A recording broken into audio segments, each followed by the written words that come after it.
Sir, आप 2023 में सरकार वापस लाने की बात कर रहे हैं, उसी के लिए आप संघर्षरत हैं। और कल जो देखा है शिक्षक संमेलन में, सीएम के सामने अब तो टीचर्स कह रहे हैं कि हाँ पैसे देके ट्रांसफर होगा, तो दोबारा सत्ता में कैसे आएगी सर पार्टी? अभी 5 राज्यों में उपचुनाव हुए थे, लोकसभा चुनाव भी हुए थे हिमाचल प्रदेश में, कर्नाटक में, राजस्थान में कांग्रेस का प्रदर्शन बहुत बेहतर था और राजस्थान में तो भाजपा तीसरे चौथे स्थान पर आ गई थी। तो ये अलग अलग राज्यों में अलग अलग स्थानों पर चुनाव हुए, मूलतः लोगों ने भाजपा को नकारा, कांग्रेस पार्टी को उन्होंने वोट दिया है। मैं समझता हूँ कि 7 साल का जो भाजपा का केंद्र का शासनकाल रहा उसमें हर वर्ग आज दुखी है। अब उन्होंने, क्योंकि चुनाव आ रहे हैं उत्तर प्रदेश के, तो पेट्रोल डीजल पर बैठ कुछ कमी करी है, लेकिन वो ऊँट के मुँह में जीरा है, नाकाफ़ी है, क्योंकि 100 रुपये पार कर गया है पेट्रोल डीजल का दाम, 950,000 रुपये हो गए गैस का सिलेंडर। 1 साल से पूरे देश भर का किसान आंदोलित है, काले कानून किसानों के लिए बना दिए हैं, मध्यम वर्ग परेशान है, रोजगार नौजवानों को मिल नहीं रहा। हर दृष्टि से देखिए आप, और कहा था 15 लाख रुपये खाते में, किसान की आमदनी दुगनी, भ्रष्टाचार खत्म कर देंगे। तो तमाम बातों पर सरकार विफल रही है। कांग्रेस की कोशिश रही है कि राष्ट्रीय स्तर पर एक बेहतर विकल्प प्रस्तुत करें, और जिस प्रकार से प्रियंका जी मेहनत कर रही हैं उत्तर प्रदेश में, वहाँ पर भी आज अगर भाजपा का कोई विकल्प है तो कांग्रेस उभर कर आ रहा है, क्योंकि हर मुद्दे पर दलितों पे, महिलाओं पे कहीं अत्याचार होता है तो कांग्रेस आगे होकर प्रमुखता से उसका विरोध करती है। इसलिए देश भर में अगर भाजपा का कोई एक राष्ट्रीय स्तर पर विकल्प बन सकता है,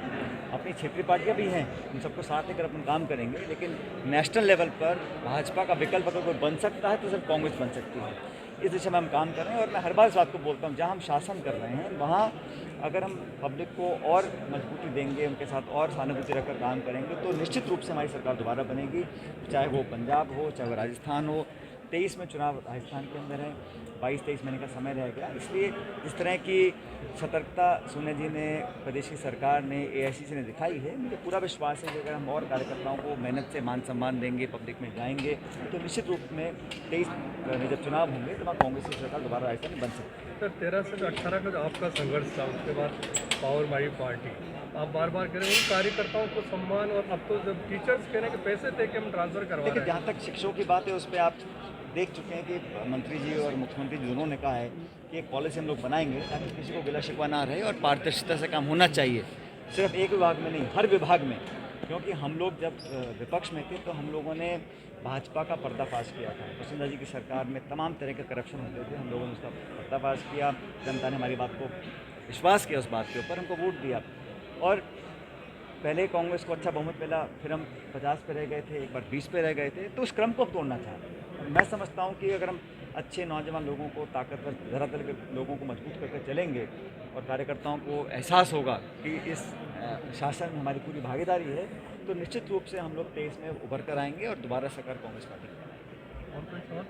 मंत्रिमंडल में जिस तरह से बार बार उठती बात उठती है विकेंद्रीकरण को लेकर, अभी आपने थोड़े दिन पहले की बात कही थी कि सरकार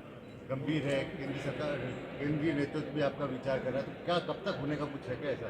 कि समय सीमा तो मैं नहीं दे सकता हूँ, मुझे जानकारी नहीं है, क्योंकि एआईसीसी जो महासचिव हैं, जमाकन जी, सोनिया गांधी जी, उनसे बात हमारी हुई, और प्रदेश सरकार में मुख्यमंत्री से उनकी बात हो रखी है। मुझे लगा कि काफ़ी कुछ वैकेंसी सरकार में भी हैं और संगठन में भी हैं, दोनों में समय रहते हम लोगों को अनुभव और युवा, इन दोनों को, इनका मिश्रण कर कर आगे बढ़ना पड़ेगा। और जैसे मैं कहता हूँ कि समय बहुत जल्दी निकल जाता है, और जब भाजपा की सरकार थी, आप सबको याद होगा, उस समय हम लोगों ने सड़क पर संघर्ष इसलिए किया था क्योंकि सरकार में कोई सुनता नहीं था, और बड़ी घमंड और अहंकार की सरकार बन गई थी। तो उसका विपरीत उदाहरण हम लोगों को देना है, उस दिशा में हम लोग काम कर रहे हैं। सर, आप सोचते हैं 2023 के लिए जो फार्मूला आपने दिया, संघर्ष के साथियों को सम्मान, एक व्यक्ति की बात ही नहीं है, फार्मूला तो मेरा नहीं है, पूरा सम्मान मिलेगा इन लोगों पार्टी के, क्यों नहीं मिलेगा। हम संघर्ष उनके लिए कर रहे हैं जिन लोगों ने काम किया, जिन लोगों को जो लाठी खाई, जेल गए, जिन्होंने भूख हड़ताल करी, पदयात्रा करी, घेराव हुआ, केस लगे, जेब से अपने 2 रुपये खर्च किए, पार्टी को मजबूती धरातल पर दी है, उन लोगों को अगर हम सम्मानित करेंगे, भागीदार बनाएंगे, तो उससे न सिर्फ पार्टी का भला है लेकिन प्रदेश का भला भी होगा, और नौजवानों में ऊर्जा आएगी। और इस बात को सब लोगों ने स्वीकार किया, और उसी का परिणाम आप अगले कुछ दिनों में देखिए। ये जो सचिन पायलट जब पीसीसी चीफ हुआ करते थे, सड़कों पर संघर्ष किया था और जिन मुद्दों को लेकर विवाद जिस तरह से उठाया था, उसी बात को आज विधायक कांग्रेस को उठा रहे हैं। जिस तरह से प्रमोद जैन भाई पे आरोप लग रहे हैं और भरत सिंह जैसे आरोप लगा रहे हैं, सीनियर लीडर आरोप लगा रहे हैं, उनको लेकर कुछ कहना चाहेंगे आप? देखिए, हर व्यक्ति को छूट अपनी बात रखने की, और हमारी पार्टी में वाद संवाद होता रहता है। अगर किसी को कुछ कहना है तो उसको पूरी छूट है बोलने की, लेकिन उचित समय पर हम लोगों को निर्णय लेना चाहिए और जो बात सही है उसको बोलने में संकोच नहीं करना चाहिए।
जिंदाबाद